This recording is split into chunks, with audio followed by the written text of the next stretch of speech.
اس کے ہونٹ سل جاتے اور وہ کچھ بولنے کے قابل نہ رہتی۔ گھر پہنچی تو دروازہ کھٹکھٹایا۔ ماں نے دروازہ کھولا اور بھرائی ہوئی نگاہوں سے بیٹی کو دیکھا۔ آ گئی میری بچی، ملا کیا؟ کیا کہا اس نے؟ کیا وہ ہمارا کیس لے گا؟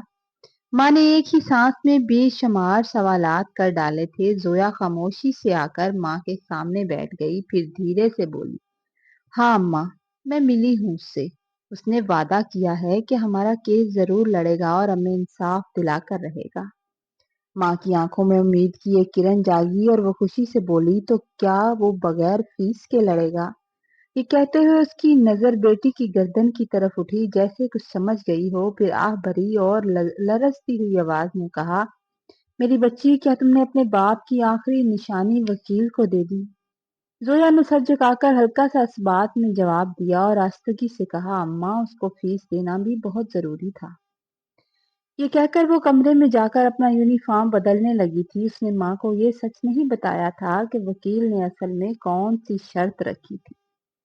چند مہینے پہلے ہی وہ اس کی بڑی بہن، جو آنکھوں میں خواب سجائے یونیورسٹی جاتی تھی، کچھ بننا چاہتی تھی، ایک طاقتور شخص کی نافرمانی کرنے پر اسے اغوا کر لیا گیا، اس کے ساتھ ظلم کیا گیا اور آخر کار اسے موت کے گھاٹ اتار دیا گیا۔ یہ خبر سن کر ان کے باپ کو دل کا دورہ پڑ گیا اور وہ موقع پر ہی دنیا سے رخصت ہو گئے۔ اب گھر میں ماں اور یہ دو بیٹیاں ہی رہ گئی تھی جو اپنی اس کے ساتھ زندگی گزار رہی تھی۔ زویا نے ساری رات جاگ کر گزار دی، ایک لمحے کے لیے بھی سکون اسے نصیب نہیں ہوا۔ حیدر شاہ کی باتیں اس کے ذہن سے نکل ہی نہیں رہی تھی اور عجیب عجیب خیالات اس کے دل کو کچوٹے لگا رہے تھے۔ وہ سوچ رہی تھی کہ یہ سب ماں کو کیسے بتائے۔ اگر ماں نے یہ سب سن لیا تو اس پر جیسے مصیبت کا پہاڑ ٹوٹ پڑے گا۔ کھڑکی سے باہر دیکھتے دیکھتے ہی صبح ہو گئی تھی۔ زویا نے نماز ادا کی ہی تھی کہ اچانک دروازے پر باہر گاڑی رکنے کی آواز آئی۔ ماں نے دروازہ کھولا تو حیدر شاہ باہر کھڑے تھے۔ انہوں نے تعارف کراتے ہوئے کہا کہ وہ وکیل ہیں اور آپ کی بیٹی سے بات کرنے آئے ہیں۔ ماں گھبرا کر فوراً پیچھے ہٹ گئی اور انہیں اندر بلا کر عزت و احترام سے چارپائی پر بٹھایا، خود ان کے قدموں میں بیٹھ گئی۔ یہ منظر دیکھ کر زویا بھاری قدموں کے ساتھ کمرے سے نکلی اور کچھ فاصلے پر آ کر رک گئی۔ حیدر شاہ نے ایک نظر زویا پر ڈالی اور پھر ماں سے کہا، جن لوگوں نے آپ کی بیٹی کے ساتھ ظلم کیا ہے وہ بہت طاقتور ہیں۔ اگر ہمیں ان کے خلاف مقدمہ لڑنا ہے تو ضروری ہے کہ آپ مجھے اپنے خاندان کا حصہ بنا لیں۔ میری بات کا مطلب یہ ہے کہ زویا کا نکاح مجھ سے کر دیں تاکہ کوئی اس پر بری نظر نہ ڈال سکے۔ ہو سکتا ہے کہ بعد میں وہ لوگ اسے نقصان پہنچانے کی کوشش کریں، اس لیے اس کا تحفظ اسی صورت میں ممکن ہے۔ یہ سن کر ماں کی آنکھیں پھترا گئی تھی۔ اس نے نم آنکھوں سے پہلے بیٹی کی طرف دیکھا اور پھر اس وکیل کی طرف اور پھر آہ بھری، وکیل صاحب، میری بچی ابھی بہت چھوٹی ہے۔ حیدر شاہ نے تو حمل سے جواب دیا، ٹھیک ہے، آپ سوچ لیجئے، جیسے آپ کو بہتر لگے، میں یہیں بیٹھا ہوں۔ آپ فیصلہ کر لیجئے، آپ کو کیس لڑوانا ہے یا نہیں۔ ماں خاموش ہو گئی۔ زویا جو قریب کھڑی یہ سب سن رہی تھی، دھیرے سے آگے بڑھی اور لرزتی ہوئی آواز میں بولی، وکیل صاحب، مجھے کوئی اعتراض نہیں۔ آپ جب چاہیں میں آپ سے نکاح کے لیے تیار ہوں۔ جب زویا نے یہ الفاظ کہے تو ماں نے پلٹ کر زویا کی طرف دیکھتی رہ گئی۔ ماں کی آنکھوں جیسے پتھر اتر آئے تھے، کانوں کو یقین نہیں آ رہا تھا کہ میری بیٹی نے یہ کیا کہا ہے۔ حیرت اور سکون کے بیچ آنکھوں میں آنسو جم پڑے تھے اور وہ اس کیفیت سے باہر نکل نہیں پا رہی تھی۔ جیسے ہی حیدر شاہ دروازے سے باہر نکل گیا تو ماں نے زویا کو زوردار تھپڑ مارا اور دھاڑ کر بولی، تمہاری ہمت کیسے ہوئی؟ تم کیا سمجھتی ہو ایک بیٹی کا کیس لڑنے کے لیے میں دوسری بیٹی کو جوئے میں لگا دوں؟ میں نے بہت محنت سے اپنی بیٹیاں پالی ہیں، مزدوری کی ہے، تمہاری ہمت کیسے ہوئی اس کو ہاں کرنے کی؟ زویا نے خاموشی توڑتے ہوئے وکیل کو ہاں کرنے کا ارادہ تو کیا تھا، مگر ماں کی آنکھوں سے آنسو بہہ رہے تھے۔ زویا نے تڑپ کر کہا، ماں، مجھے ہر حال میں اپنی بہن کا بدلہ لینا ہے، چاہے اس کے لیے میری جان ہی کیوں نہ چلی جائے۔ وہ شخص میرے ساتھ عزت سے نکاح کر رہا ہے، اس میں کوئی حرج نہیں ہے۔ ماں نے رونے کے ساتھ کہا، وہ تمہارے باپ کی عمر کا آدمی ہے، نکاح کر کے تجھے بیوی بنائے گا، بہن بنا کر نہیں رکھے گا۔ تم نے ایسا کیوں کیا؟ زویا نے اپنے لہجے میں ایک عزم سمیٹ کر جواب دیا، مجھے اس بات کی کوئی پرواہ نہیں کہ وہ میرے ساتھ کیا کرے گا۔ مجھے بس اپنی بہن کا بدلہ چاہیے، میری آنکھوں کے سامنے اس کا شکوہ آ جاتا ہے، میں انہیں نہیں چھوڑوں گی۔ میں ان مجرموں کو سولی تک پہنچا کر چھوڑوں گی۔ ماں کی بات سن کر زویا زور زور سے رو رہی تھی، اس کے ہونٹ کانپ رہے تھے، مگر آواز میں ایک ٹھہرا ہوا پکا آدمی تھا۔ وہ تڑپ کر بولی کہ اس کے دل کے بدلے اس کے علاوہ کچھ نہیں مانتا۔ دونوں ماں بیٹی ایک دوسرے کے گلے لگ کر زور زور سے رونے لگی۔ شام پڑ چکی تھی، جیسے ہی اندھیرا گرا حیدر شاہ ایک مولوی اور 2 آدمیوں کے ساتھ آیا۔ چند رسمی باتوں کے بعد دونوں کا نکاح سادگی سے کر دیا گیا۔ اس کو گاڑی میں بٹھا کر حیدر نے ماں سے کہا، اچھا ماں جی، اب ہم چلتے ہیں، آپ بے فکر ہو جائیں، یہ کیس آپ کا ہوا۔ مگر زویا کے دل میں سحر شب کی مانند ایک ٹھہرا ہوا جنون تھا۔ نکاح کے بندھن نے کہیں اس کے عزم کو نہیں جھکا دیا، بلکہ اس کی ماں کی آنکھوں میں جو ملال تھا اسے مزید ظلم و انصاف کی آگ میں تو نہیں بھڑکا دیا۔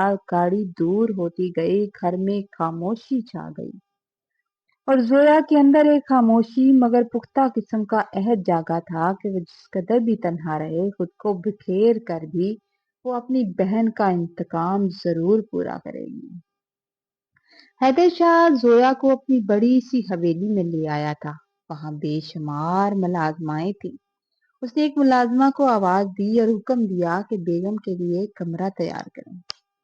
ملازمہ تو جیسے اس حکم کے انتظار میں تھی، فوراً زویا کا بیگ اٹھایا اور اسے ایک شاندار کمرے میں لے گئی۔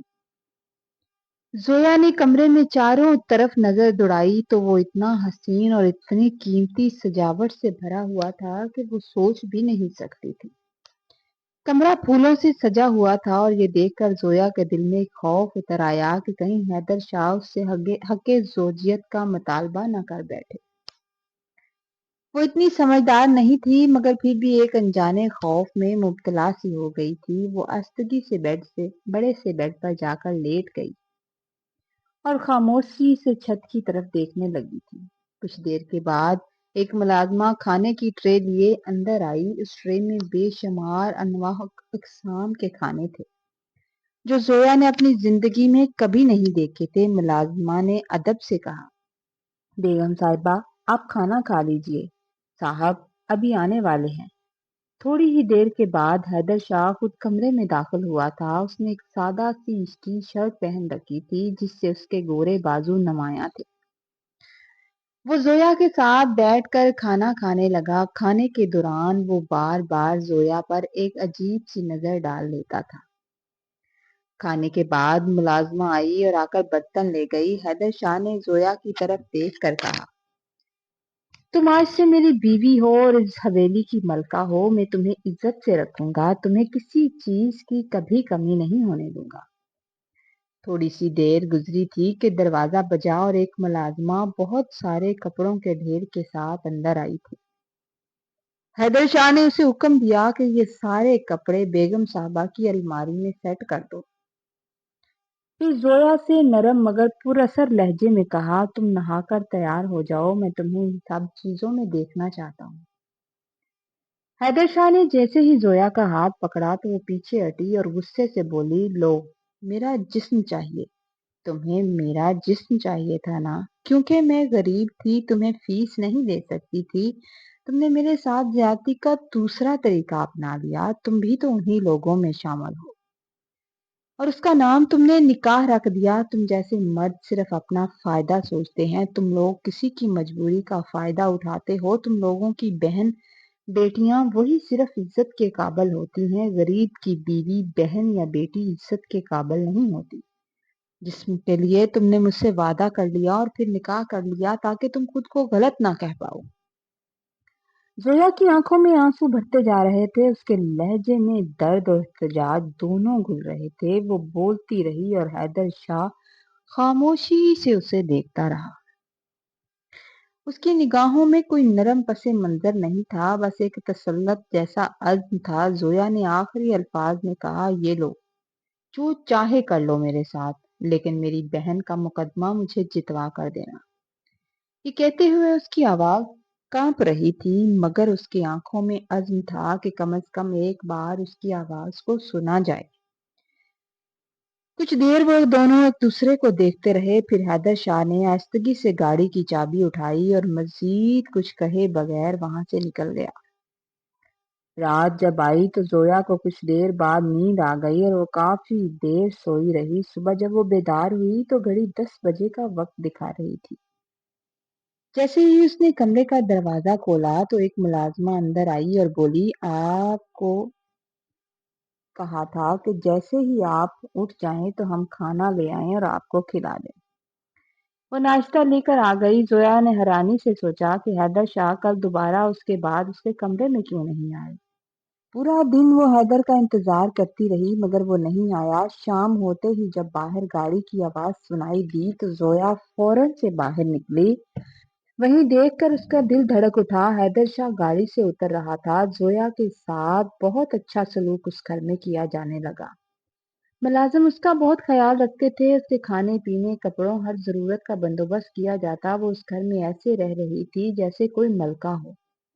کبھی کبھار جب اس کی نظر حیدر شاہ پر پڑتی تو وہ نظر جھکا کر چلا جاتا تھا، حالانکہ زویا جانتی تھی کہ جب بھی وہ دل سے دیکھتی وہ عموماً کسی کیس کا مطالعہ کر رہا ہوتا تھا یا فون پر بھی اسی حوالے سے بات کر رہا تھا۔ وہ اسے دیکھنے کے لیے بے چین رہنے لگی۔ جیسے ہی وہ جاتا یا دفتر سے آتا وہ باہر کھڑی ہو کر اسے تکنے لگتی۔ آج جب حیدر شاہ کی گاڑی رکی اور وہ باہر نکلا تو زویا نے اسے دیکھ لیا۔ شاہ اس کی طرف آیا تاکہ اس سے بات کر سکے۔ دیکھتے ہی بول پڑا، میں نے کیس فائل کر دیا ہے، میں 1 ہفتے میں تمہارا کیس جتوا دوں گا، تمہارے مجرموں کو جیل بھجوا دوں گا اور پھانسی کی سزا دلوا دوں گا۔ یہ کہہ کر وہ رکا نہیں بلکہ آگے چل دیا۔ زویا اپنے کمرے میں چلی آئی اور خاموشی سے بیٹھ کر سوچنے لگی کہ کہیں اس نے زیادہ تو نہیں بول دیا۔ اگلے روز سے حیدر شاہ روز جاتا اور آ کر بتاتا کہ کیس میں کیا ہوا ہے۔ 10 دنوں کے اندر ہی حیدر شاہ نے سارے مجرم پکڑوا دیے تھے۔ کئی گواہ تو اس نے خود ہی بنا لیے اور FIR سخت کر دی گئی تھی۔ آخر وہ دن آیا جب حیدر شاہ مجھے ساتھ لے گیا۔ عدالت نے انہیں سخت سزا دی اور فیصلہ سناتے ہوئے موت کی سزا واقع ہوئی تھی۔ حیدر شاہ مسکراتے ہوئے زویا کی طرف دیکھ کر آگے آیا اور کہنے لگا، مبارک ہو، تم جیت گئی ہو، تمہاری بہن کا فیصلہ تمہارے حق میں ہو گیا ہے، آج سے تم آزاد ہو۔ پھر وہ بولا، گاڑی کھڑی ہے، اگر تم چاہو تو ڈرائیور تمہیں چھوڑ دے گا، میں گھر جا رہا ہوں۔ زویا سوچ میں گم تھی کہ اچانک اس نے آگے بڑھ کر اس کا ہاتھ پکڑ لیا۔ اس کی آنکھوں سے شکرانے کے آنسو بہنے لگے۔ وہ اپنا سر اس کے کندھے پر رکھ کر رو رہی تھی اور کہا، کیا آپ مجھے یہاں چھوڑ کر اکیلے گھر جائیں گے؟ حیدر نے پلٹ کر ایک لمحے کے لیے اسے مسکراہٹ دی۔ زویا کا ہاتھ مضبوطی سے تھاما اور کہا، چلو گھر چلتے ہیں۔ دونوں ایک دوسرے کے قدم سے قدم ملا کر گھر کی طرف چل پڑے۔ زویا کا دل اندر سے خوشی سے بھر گیا تھا۔